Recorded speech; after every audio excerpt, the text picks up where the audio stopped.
The air hung heavy with salt and desperation on February 16, 1942, as Commander Kisaburo Matsuo leaned against the railing of the Japanese destroyer Akebono, observing the distant American position through his binoculars. The smirk on his face widened as his radio operator frantically transcribed another intercepted American transmission. They'd been breaking these primitive American codes for months. It was almost too easy. "Sir, another message intercepted, Buram," the young officer announced, handing Matsuo the decoded transcript. "American reinforcements arriving at 0600 hours. The commander chuckled. "Prepare the ambush. The Americans still believe their communications are secure. Their arrogance will be their undoing." But as dawn broke over the Solomon Islands, confusion rippled through the Japanese ranks. The expected American convoy never materialized. Instead, a devastating barrage of artillery fire rained down on their position from an entirely different direction. Miles away on the American ship USS Enterprise, Hosteen Goodluck sat hunched over his radio, speaking rapidly in his native Navajo language. 25 years old, with sharp features weathered by the Arizona sun and hands calloused from years of sheep herding before the war, he translated the response from headquarters and relayed it to his commanding officer. "They've confirmed the coordinates, sir. Our diversionary message worked. The Japanese took the bait." None of the sailors in the radio room could understand the strange, guttural language flowing from Goodluck's lips. But in that moment, on that ordinary February morning in 1942, the tide of the Pacific War began to shift in ways no military strategist could have predicted. No one in the United States Marine Corps knew that one man's bold idea would confound an entire empire and help save tens of thousands of American lives.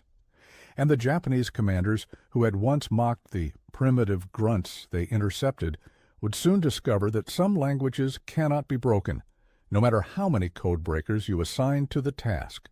Hosteen Goodluck was born in 1917 on the sprawling Navajo reservation that stretched across the Four Corners region of the American Southwest. His childhood unfolded against a backdrop of red sandstone mesas and juniper-scented breezes, in a place where tradition and survival were inseparable companions.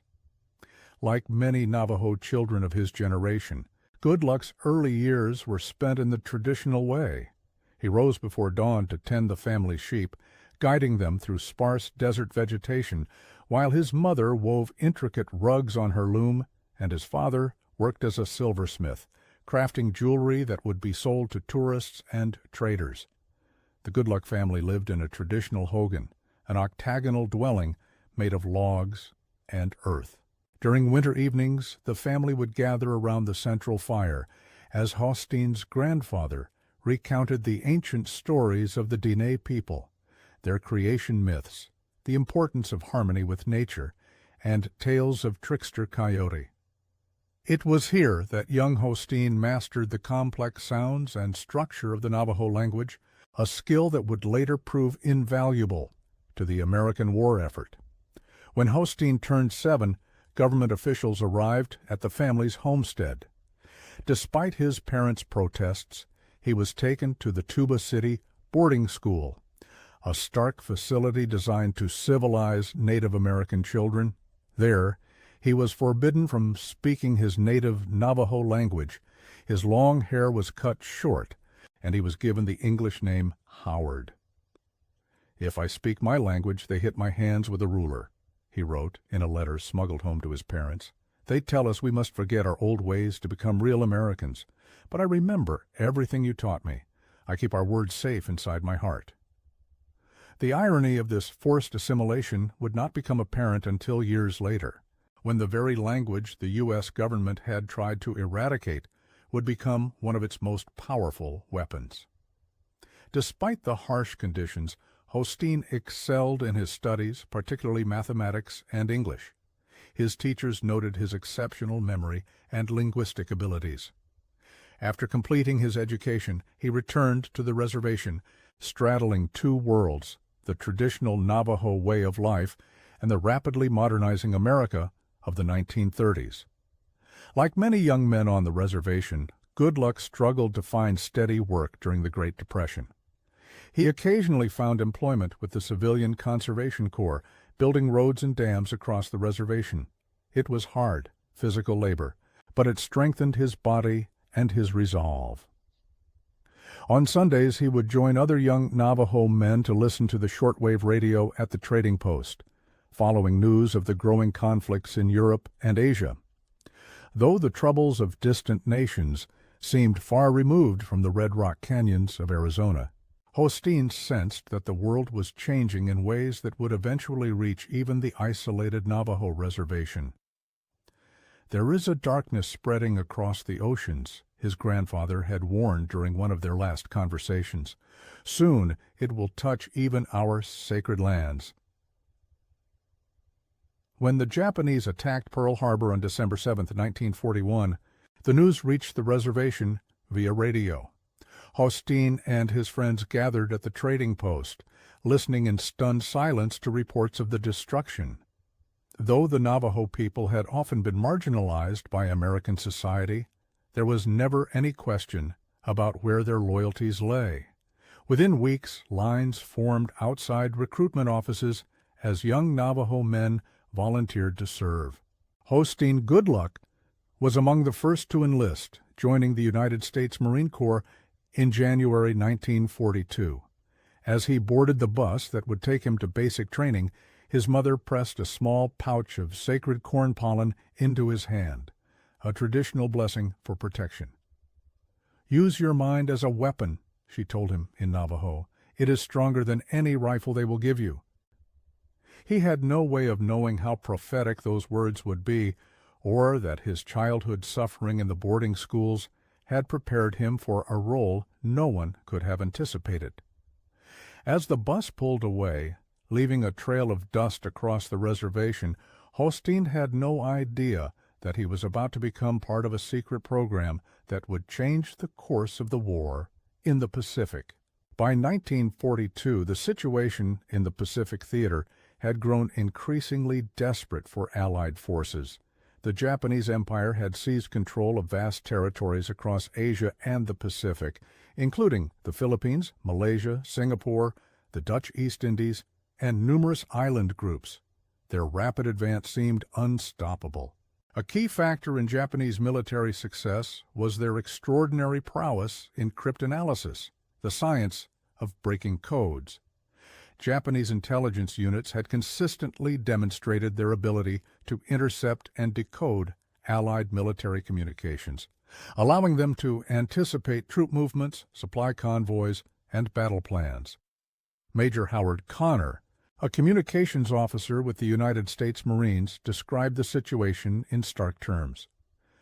"We were fighting with our plans exposed. The Japanese knew our next move almost as soon as our own troops did. It was like playing poker with your cards facing outward." The U.S. military had implemented increasingly complex cryptographic systems, but the Japanese, with their disciplined and methodical approach, continued to break them. Standard encoding machines of the era required approximately 30 minutes to encrypt or decrypt a 3-line message, an eternity in the fast-paced reality of modern warfare. Moreover, the cumbersome encryption equipment was difficult to transport in the challenging terrain of Pacific Islands.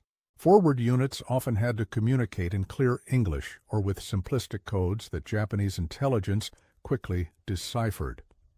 The dire situation reached a critical point during the Battle of Guadalcanal in August 1942. American forces had landed on the strategically vital island to prevent the Japanese from completing an airfield that would threaten Allied supply routes to Australia. However, Japanese intelligence units intercepted communications regarding supply convoys, resulting in devastating attacks on ships bringing desperately needed food, medicine, and ammunition. Lieutenant Commander Ralph Cook later testified, "We lost 3 transport ships carrying medical supplies because the Japanese knew exactly when and where they would arrive. Our wounded men paid the price for our communications vulnerability with their lives. Military leaders grew increasingly desperate for a solution. Traditional cryptographic approaches had failed, and the technological limitations of the era meant that more sophisticated electronic encryption was still years away from practical battlefield implementation. It was against this backdrop that an unusual proposal made its way to the desk of Major General Clayton B. Vogel, Commanding General of Amphibious Corps, Pacific Fleet. The proposal came from Philip Johnston, a civil engineer and World War I veteran who had grown up on the Navajo reservation as the son of a missionary. Johnston had a unique insight. The Navajo language, unwritten, syntactically complex, and known to fewer than 30 non-Navajo people in the world, might serve as the basis for an unbreakable code. Johnston's proposal outlined several compelling advantages.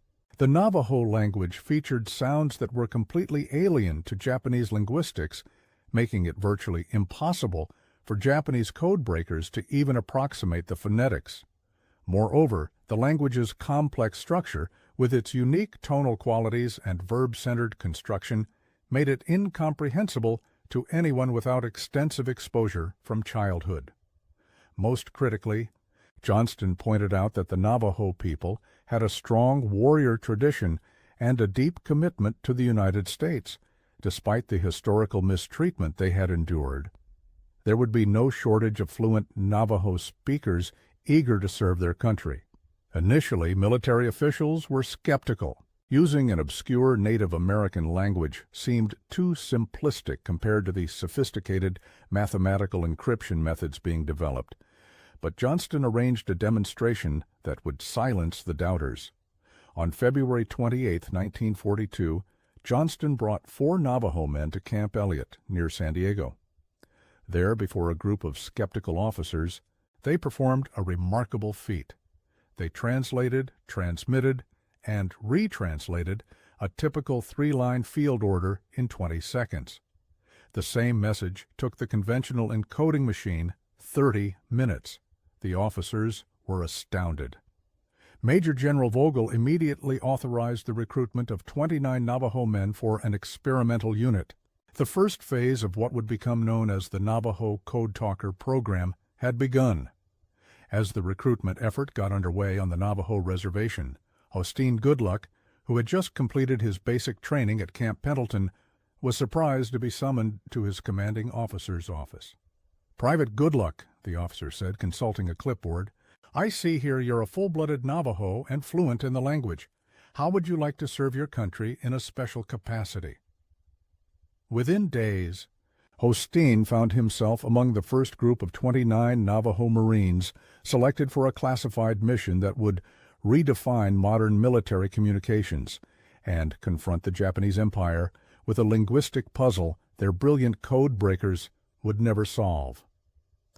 The imperial ambitions of Japan had been evident since the early 1930s, when they began their expansion into Manchuria and later into China. By 1941, the Empire of Japan controlled vast territories across Asia and the Pacific, positioning themselves as the dominant power in the region. The attack on Pearl Harbor on December 7, 1941, brought the United States into direct conflict with this expanding empire.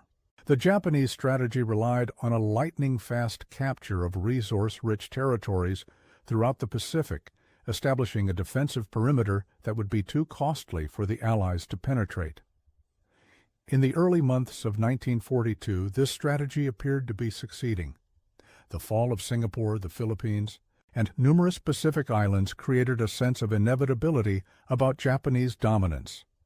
The Imperial Japanese Navy, with its disciplined crews and advanced weaponry, controlled vast stretches of ocean, threatening to sever the critical supply lines between the United States and Australia. A key component of Japanese military success was their signals intelligence operation. Japan had invested heavily in code breaking and had assembled teams of highly educated linguists and mathematicians dedicated to cracking Allied communications. These teams operated with remarkable efficiency, often decrypting American tactical messages within hours of interception. Lieutenant Colonel Masanobu Tsuji, a senior intelligence officer in the Japanese Imperial Army, later recalled their initial confidence. "We considered American encryption methods to be childishly simple. Their code books were captured during the fall of the Philippines, and their substitution ciphers were transparent to our analysts. We believed we could read their battlefield intentions as clearly as if their officers were speaking directly to us." This cryptanalytic advantage gave Japanese forces a critical edge in numerous engagements throughout 1942. American plans for troop movements, supply convoys, and naval operations were routinely compromised.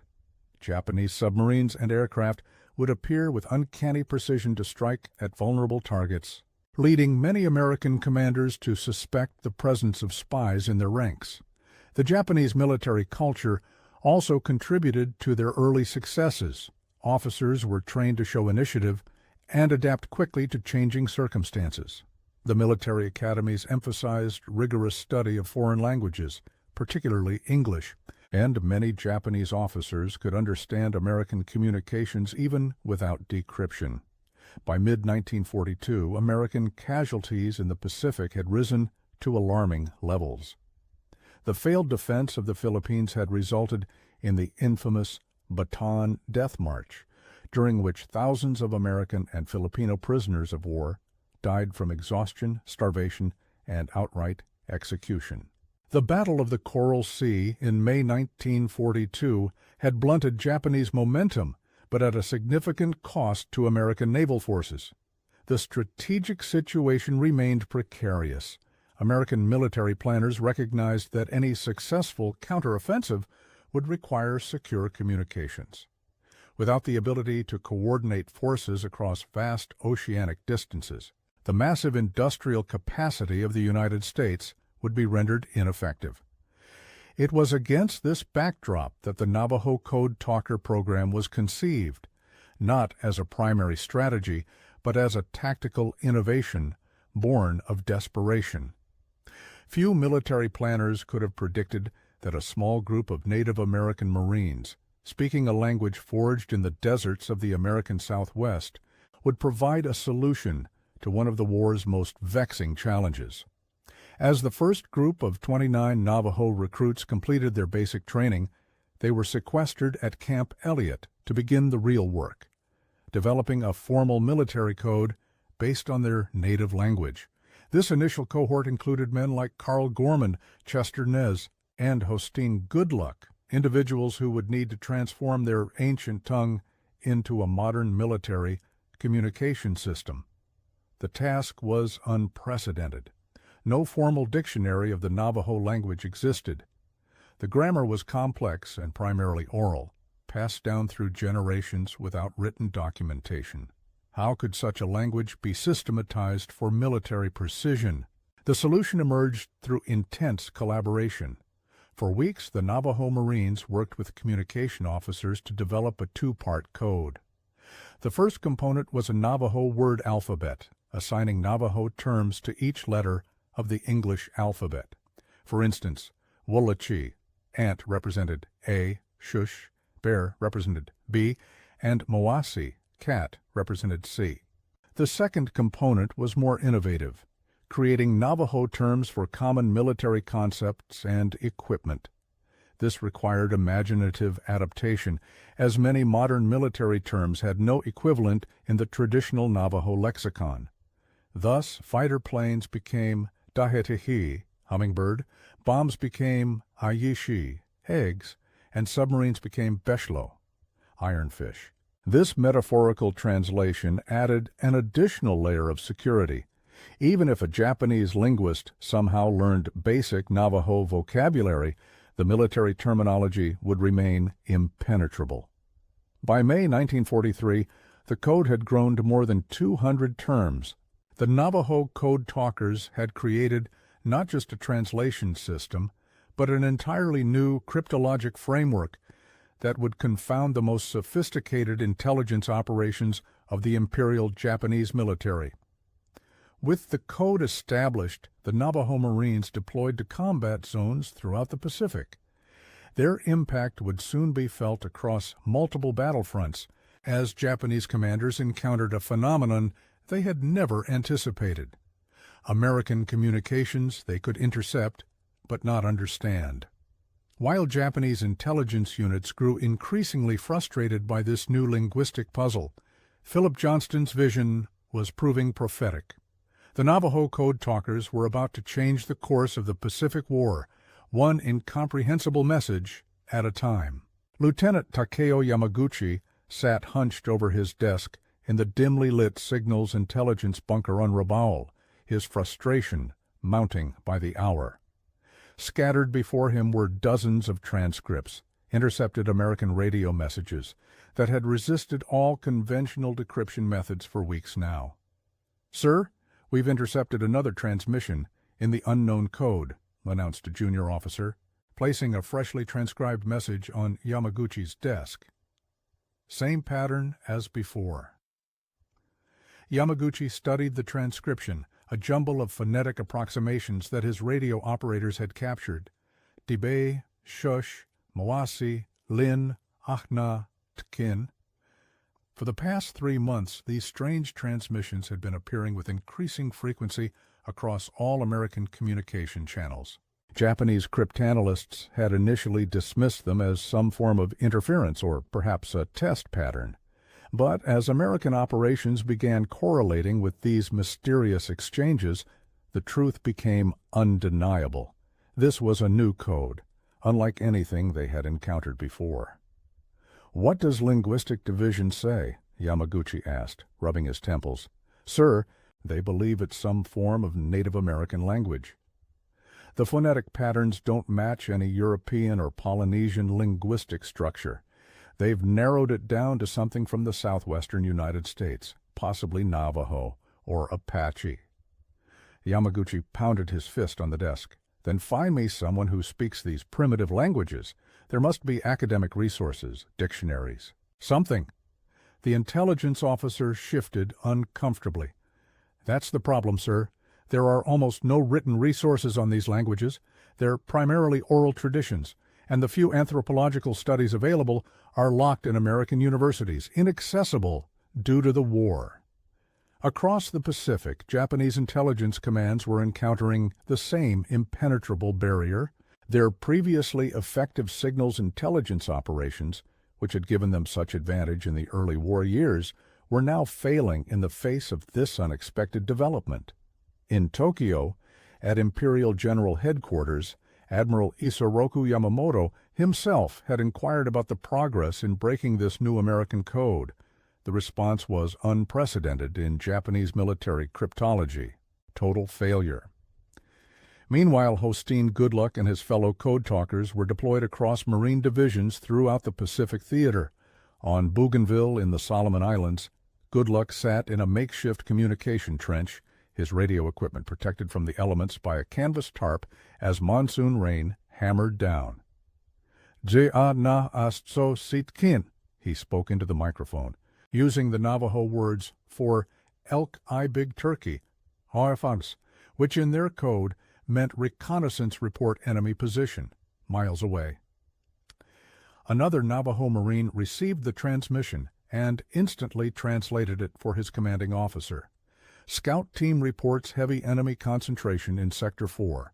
No encryption device was needed. No codebook could be captured." The message traveled securely through airwaves monitored by Japanese radio operators who dutifully recorded sounds they could not replicate, let alone understand.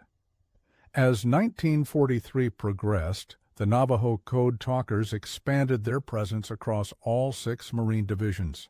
Their impact was immediately apparent in the speed and security of battlefield communications.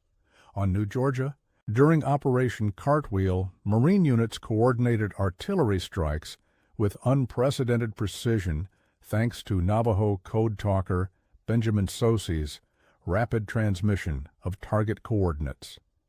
The Japanese defenders, who had previously adjusted their positions based on intercepted communications, found themselves unable to anticipate the devastating barrages. The effect was like watching an enemy suddenly struck blind, recalled Marine Captain Richard Davis. For months, the Japanese had seemed to have an almost supernatural awareness of our intentions. Now, they appeared confused, reacting too late to movements they could no longer predict. By late 1943, Japanese intelligence had grown desperate enough to attempt a new approach. They identified a Navajo soldier, Joe Kiyomiya, among their prisoners of war. Though not a code talker himself, they believed his native understanding of the language might provide insights into the mysterious transmissions. Kiyomiya was brought to a signals intelligence facility in Japan, where he was forced to listen to recorded Navajo code talker transmissions. His captors demanded translations, growing increasingly hostile when he claimed inability to understand. "It sounds like my language, but the words make no sense," Kiyomiya reportedly told his interrogators. "They're saying things like, 'Iron fish looks at bird carrier and tortoise crawls toward eagle.' It's nonsense." His Japanese captors, convinced he was being deliberately uncooperative, subjected him to harsh treatment. In the winter of 1944, they forced him to stand naked in freezing temperatures until he would translate the code. His feet froze to the ground, causing severe injuries when he was finally allowed to return to his cell. Despite this cruel treatment, Kiyomiya could provide no insights. The Navajo code wasn't simply the Navajo language. It was a sophisticated encryption system that used Navajo as its foundation. Only those specifically trained in the code could understand it. As the Allied forces pushed westward across the Pacific in 1944, the frustration among Japanese intelligence units transformed into a kind of grudging respect. Lieutenant Commander Risaburo Ito, head of the Communication Intelligence Unit on Saipan, noted in his final report before the island fell, "The Americans have discovered something we had not anticipated, a language with no cultural or linguistic connection to our region, with structural characteristics so alien to our language families that our usual analytical methods find no purchase." The imperial pride that had once dismissed Native American languages as primitive was giving way to the humbling recognition that these ancient oral traditions possessed a complexity that defied their most sophisticated cryptanalytic techniques. For the Navajo code talkers, this validation came at a significant personal cost. They worked under constant pressure, often positioned near the front lines where their communication skills were most needed.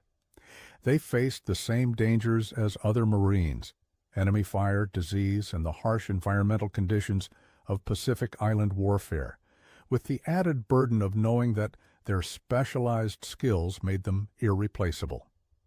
Despite these challenges, the code talkers performed with remarkable effectiveness. As American forces prepared for the largest operations of the Pacific War, Iwo Jima and Okinawa, the Navajo code had become an integral component of Marine communication strategy, a secret weapon that Japanese intelligence had finally acknowledged they could not defeat. The Japanese commanders who had once mocked the primitive grunts in intercepted transmissions now found themselves outmaneuvered by an indigenous American language with roots stretching back thousands of years, a language that had survived centuries of cultural pressure and near extinction, only to emerge as an unexpected factor in the global conflict that would determine the future of the Pacific region.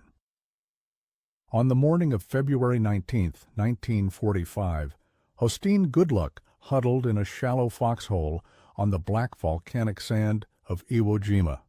Around him, the deafening roar of naval bombardment shook the earth as American warships pounded the Japanese defensive positions. Through the smoke and chaos, he could see the first waves of Marine landing craft approaching the shore. His commanding officer, Major Howard Connor, crouched beside him, his face tense with concentration. "Goodluck will need continuous communication with all advancing units once they hit the beach," Connor shouted over the bombardment. "This is going to be the toughest test yet for your code." Aliabas, Iwo Jima represented a critical strategic target. a small island with airfields that could serve as emergency landing strips for American B-29 bombers returning from raids on the Japanese mainland. But its significance went beyond mere geography. By 1945, the tide of the Pacific War had turned decisively against Japan, and Imperial headquarters had determined that Iwo Jima would demonstrate the cost Americans would pay for each step closer to the Japanese homeland. The island had been transformed into one of the most formidable defensive positions in military history. Over 21,000 Japanese defenders, commanded by the brilliant tactician Lieutenant General Tadamichi Kurabayashi, had spent months constructing an elaborate network of bunkers, tunnels, and artillery positions. They had studied American landing tactics from previous island assaults and prepared accordingly. As the first Marines waded ashore, Japanese defenders held their fire, waiting until the beach was crowded with men and equipment before unleashing devastating artillery barrages from hidden positions. The black sand, difficult to traverse under normal circumstances, became a killing field. Amid this chaos, the role of the Navajo code talkers became critical.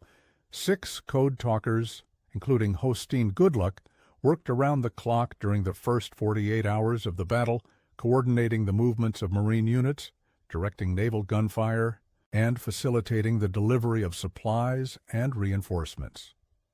Goodluck had not slept for nearly 30 hours when a desperate message came through from a Marine unit pinned down near the base of Mount Suribachi. "Atsa yazit kin nesh-chi," came the voice of fellow code talker Wilson Price, his transmission partially obscured by the sound of nearby gunfire.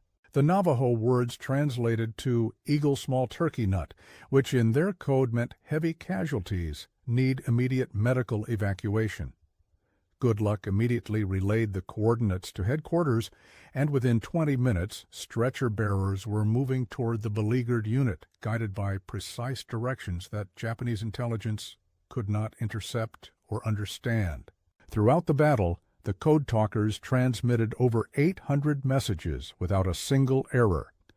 Their speed and accuracy allowed Marine commanders to coordinate complex maneuvers across the island's difficult terrain. When ammunition ran low at one position, when reinforcements were needed at another, when naval gunfire needed adjustment to target a particularly stubborn defensive bunker, the Navajo code talkers made these critical communications possible. Japanese signal interceptors, still monitoring American radio frequencies, recorded the Navajo transmissions but could extract no usable intelligence from them. This marked a dramatic reversal from earlier battles, where Japanese forces had often anticipated American movements. On February 23, 1945, a small group of Marines reached the summit of Mount Suribachi and raised the American flag, a moment captured in one of the most iconic photographs of World War II. Hosteen Goodluck, observing from his position below, transmitted the news to headquarters using the Navajo code, Atsayasi Dininia Tatkin Chindliti, which translated to "Small group of warriors raise sacred cloth on high ground." The Battle of Iwo Jima would continue for another month, resulting in more than 26,000 American casualties. Almost the entire Japanese garrison fought to the death, with only 216 taken prisoner. It was one of the bloodiest engagements in Marine Corps history, but its outcome was never in doubt, due in part to the communication advantage provided by the Navajo code talkers. Major Howard Connor would later make a statement that underscored their contribution. Were it not for the Navajos, the Marines would never have taken Iwo Jima. This assessment, from a senior officer who had witnessed the battle firsthand, testified to the strategic impact of these Native American Marines and their unique linguistic skills. For Hosteen Goodluck and his fellow code talkers, Iwo Jima represented both their greatest challenge and their most significant contribution to the American war effort. The intensity of the battle, the critical nature of their communications, and the lives saved through their rapid transmission of medical evacuation coordinates and supply requests demonstrated the full potential of the code they had helped create. As American forces secured the island and prepared for the next phase of the Pacific Campaign, Japanese intelligence officers in Tokyo were forced to confront an uncomfortable reality. The failure to break the Navajo Code had contributed significantly to their defeat on Iwo Jima, and this same impenetrable communication system would be deployed against them in the battles to come. The flag raising on Mount Suribachi symbolized American determination, but the unheralded work of the Navajo Code talkers represented something equally powerful, the transformation of a once persecuted indigenous language into a weapon that Japanese cryptanalysts, despite their considerable skills, could not overcome. As the final phase of the Pacific War approached, with the invasion of Okinawa and preparations for an assault on the Japanese home islands, the Navajo Code talkers had established themselves as an essential component of American military operations, their ancient language proving more secure than the most sophisticated encryption machines of the era. Captain Seizo Arisue sat in stoic silence as his signals intelligence team delivered their final report. As chief of the Imperial Japanese Army's Intelligence Division, he had overseen the most comprehensive code-breaking effort in Japan's history. Their successes against American and British codes during the early war years had been a source of professional pride. Now, in July 1945, with American forces positioned for the final assault on the Japanese homeland, he faced the bitter acknowledgment of the one code they had never broken. After exhaustive analysis, the lead cryptanalyst explained, "We must conclude that the Native American language code employed by the American Marines defies all conventional cryptanalytic approaches. Despite 3 years of concentrated effort, we have failed to decipher even its basic structure." Arisue nodded gravely. "And our Navajo prisoner, the one from Bataan, his information proved useless, sir. The code appears to be a sophisticated adaptation of the language rather than the straightforward use of Navajo. Even native speakers without specific training cannot interpret it." This admission represented more than a technical failure. Throughout the Pacific War, Japanese military strategy had relied heavily on signals intelligence. Their ability to intercept and decode American communications had provided critical advantages in numerous engagements. The emergence of an unbreakable code had coincided with the shifting fortunes of war, as American forces advanced inexorably toward Japan. By August 1945, as Japan faced the devastating reality of atomic weapons and Soviet entry into the Pacific conflict, the significance of the Navajo Code became a footnote to larger strategic concerns. Yet for the cryptanalysts who had spent years trying to unlock its secrets, it represented a professional humiliation without precedent in modern signals intelligence. After Japan's surrender on August 15, 1945, American intelligence officers debriefed their Japanese counterparts about various aspects of their wartime operations. During one such session, Lieutenant General Seizo Arisue made a remarkable admission. "We were able to decipher the codes used by the U.S. Army and Army Air Corps, but we could never understand the messages of the Marines who spoke the strange language." For Hosteen Goodluck and the other Navajo code talkers, the war's end brought no immediate public recognition. As they prepared to return home, each man was sworn to secrecy about their specialized role. The Navajo Code was considered too valuable a military asset to disclose, as Cold War tensions were already emerging with the Soviet Union. Marine Corps officials instructed them, "You will not speak of your work as code talkers to anyone, not your families, not your friends, not even to other Navajos who served alongside you if they were not code talkers themselves. This is a matter of national security."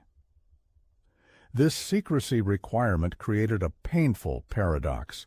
These men who had played such a crucial role in the Allied victory returned to civilian life unable to explain the true nature of their service. While other returning veterans could share their war stories, the Code Talkers maintained their silence, honoring their final military oath. Hosteen Goodluck returned to the Navajo reservation in October 1945. Like many Native American veterans, he found that military service had transformed his perspective on both his traditional culture and mainstream American society. He had witnessed the value of his indigenous heritage in a global context, yet returned to a nation where Native Americans still faced significant discrimination and limited economic opportunities. The reservation he returned to had changed during his absence. The war years had brought increased government presence, resource extraction operations, and cultural pressures. Many Navajo families had relocated to work in defense industries, exposing them to urban environments far removed from traditional reservation life. Goodluck found work as a tribal police officer, a position that allowed him to serve his community while utilizing the discipline and skills he had developed in the Marines. He married Mary Begay, a young woman from the neighboring community, and they raised 4 children in a small home near Tuba City. For decades, he maintained his silence about his wartime role. When asked about his service, he would simply say he had been a Marine radio man in the Pacific. Not until 1968, when the Navajo Code was finally declassified, could he reveal the full story to his family and community. The declassification sparked belated recognition. Media outlets published stories about the previously unknown Code Talkers, marveling at how a language once suppressed by government policy had become a critical military asset. Academic linguists studied the code, acknowledging its innovative use of metaphor and cultural context to create a communication system that had baffled Japanese intelligence.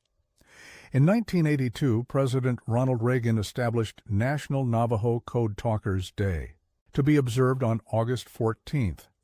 During the ceremony, he acknowledged the historical significance of their contribution. The Navajo code word for America was "Our Mother," a code word that truly reflected the love these men had for their country, despite the many challenges they had faced. For Japanese cryptanalysts like Captain Cizo Arisue, the post-war years brought professional reflection on the Navajo code phenomenon. In his 1978 memoir, Arisue wrote, "We had assembled the finest analytical minds in Japan, men who could break complex mathematical encryptions and decipher multiple European languages.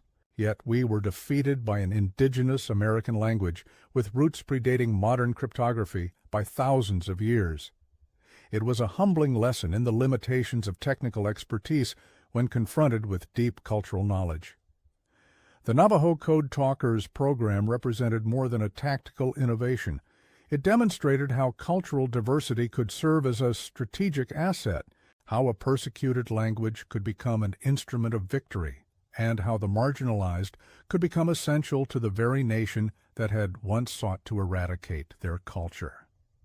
In the decades following World War II, the story of the Navajo Code Talkers gradually entered public consciousness, challenging simplistic narratives about American history and prompting reassessment of indigenous contributions to national security.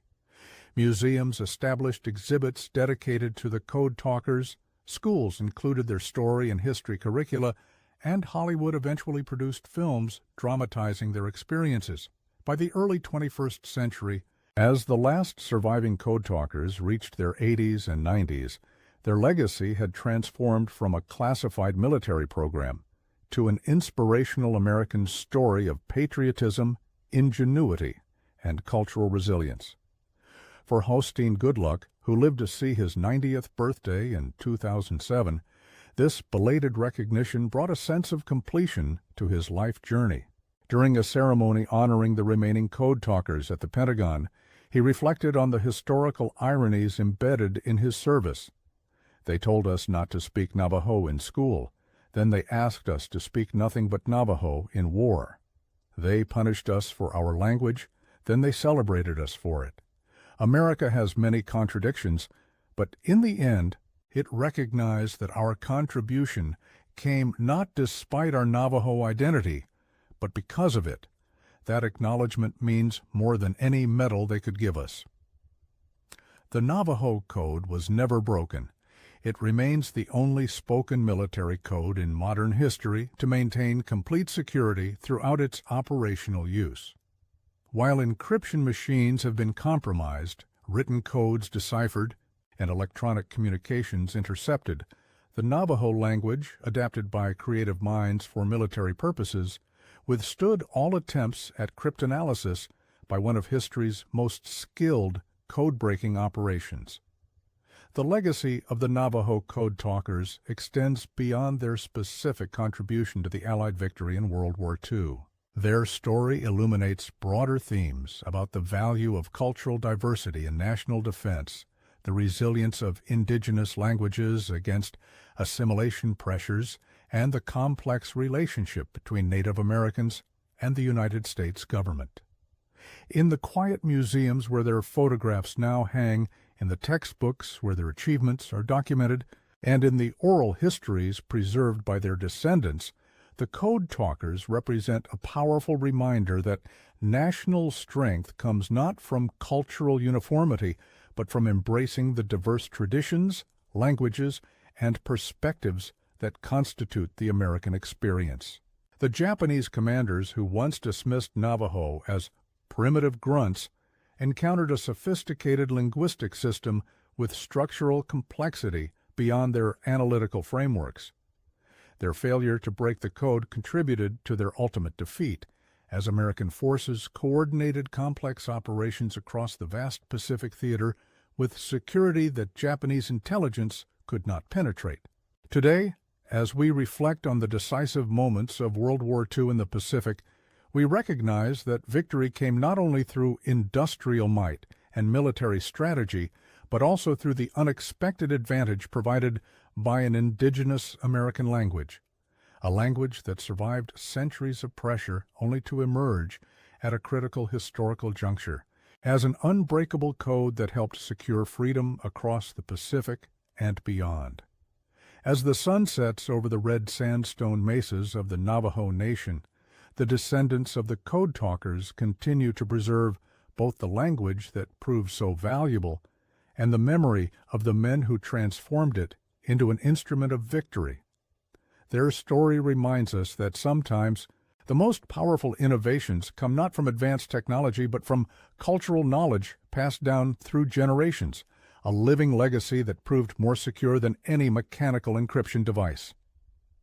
In the end, the Navajo code talkers achieved something remarkable. They turned a language once targeted for extinction into a key that unlocked Allied victory in the Pacific.